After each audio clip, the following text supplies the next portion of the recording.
Rumah tua itu berdiri angkuh di ujung desa, dikelilingi pohon beringin yang akarnya menjuntai seperti jemari raksasa.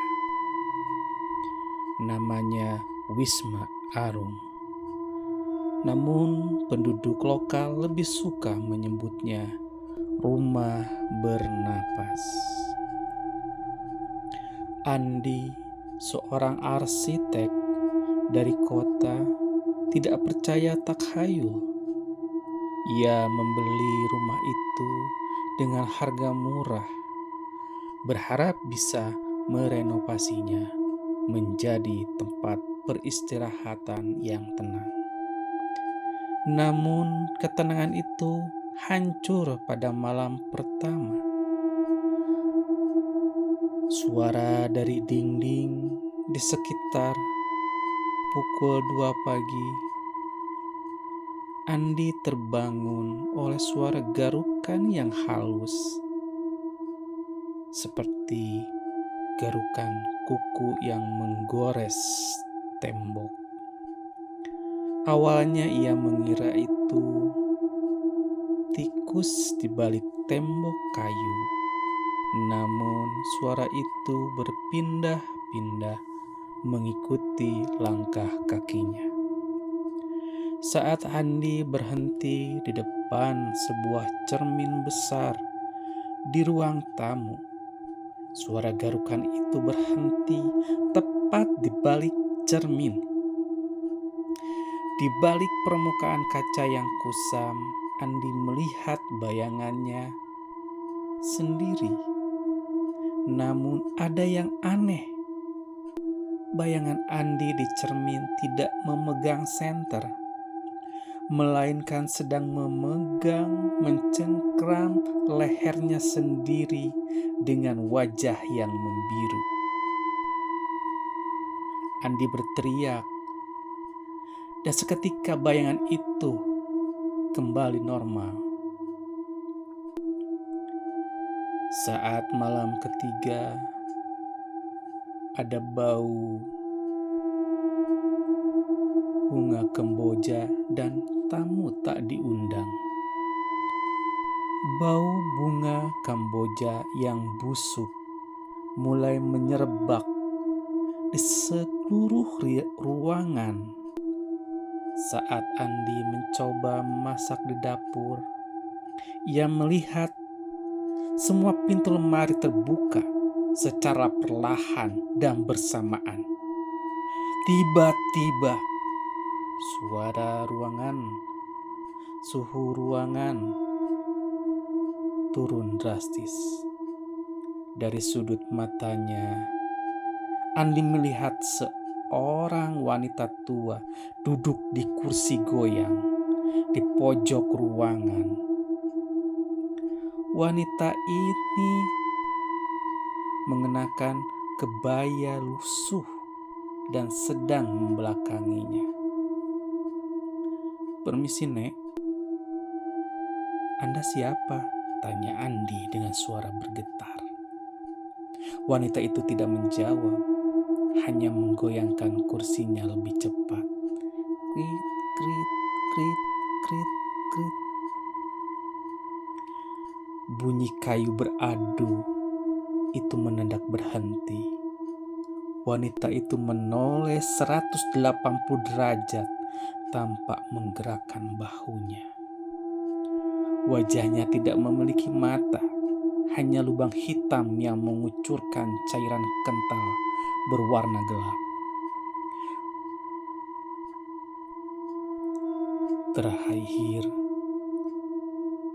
Andi merasakan ketakutan. Dia mencoba untuk lari ke pintu depan. Namun pintu itu terkunci rapat, seolah-olah menyatu dengan dinding. Kemudian ia menyadari sesuatu. Setiap kali ia melangkah, lantai kayu di bawahnya terasa empuk, seolah-olah ia menginjak daging, bukan kayu. Ia mengambil linggis dan membongkar paksa satu papan lantai di ruangan tengah. Bau busuk yang luar biasa menyengat keluar. Di bawah sana, puluhan rambut manusia terjalin di antara pondasi rumah. Rumah itu tidak dibangun di atas tanah, melainkan di atas kuburan massal yang sengaja ditutupi. Malam itu, seluruh desa mendengarkan teriakan Andi, namun tak ada yang berani mendekat. Bagi mereka, Wisma Arum sedang memakan korban. Keesokan harinya, rumah itu kembali sunyi. Pintu depan terbuka lebar, namun Andi tak pernah terlihat. Hanya ada sebuah kursi goyang yang masih bergerak pelan di ruangan tengah, seolah menyambut pemilik baru berikutnya. Desa diselimuti kabut tebal yang aneh. Bahkan untuk pedesaan yang kerap berkabut, tidak ada seorang pun yang berani melangkah kaki menuju Wisma Arum. Mereka tahu teriakan yang mereka dengar semalam adalah teriakan terakhir Andi. Ini bukan kali pertama. Beberapa pemilik sebelumnya